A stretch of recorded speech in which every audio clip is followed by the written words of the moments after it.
ahashahina zakasheshe koti y'idari kubanza muri ntungamo yashemera bashatu abamunama ya Innocent iba wa pastor Alex Mutesigansi umuvuji wa boda na nuwahereza Jennifer pastor we kanisa ya The Healer Ministries yari muri Nyakera ntungamo emishange eshatu erimo gukwita aroho Elijah umwaka gumwene chweka na Ainembabazi Melone omyaka 19 enzarwa ya Chenyi omuri rukunjiri kandi gwa kashatu no gwo kuhamba umuntu no kigenero cyo kumwita umushange yo kwikumira neno umusere yanyanone no kubanza n'inkoramo nyine sitendano kwita aroho Elijah umushange gwa kashatu gwo kuhamba umuntu no kigenero cyo kumwita kugira ngo Mutesigansi Alex na Manya Innocent hamwe na Nuwahereza Jennifer n'umukaza w'ikumi nena umusere wo kibare bakahamba aroho Elijah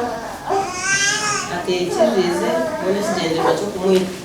omuramuzi yagira ngo omushango gwabo nuguza kurura kote nkuru kandi niyera abaho bwire obwo yaratandike kurura emishango yabashomerwa. You all committed to the High Court for trial on the next High Court convenience session. You are remanded until then. Atezi koti yabasiriko mu kote nkuru niyera ahurura emishango yanyu kandi niyera abaho bwire emishango yanyu wera ahurura. Crete Natkunda nyina wa Elijah Aruhu wayisurwe na John Mugenye ishe wa Milon Ainembabazi nawo wayisurwe bashaba bashatu aba okuhewe kifubire kibashemerire ahubwo kwita abana babo kandi ninye nyina wo mwana aroho Elijah ubayisire bakakoma mu kitenge bakatamwa amabare bakamunago mizi kunganya ngo kukoti yasharamu kubatwara mu high court nabanisha bakoti nkuko abantu babayesharire mune mitima yabo kuyita abantu bakabanago mizi nayo koti ebasharire kisubire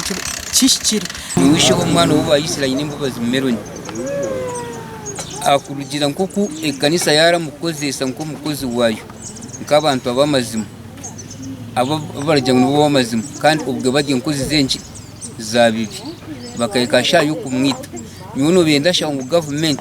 irebe iki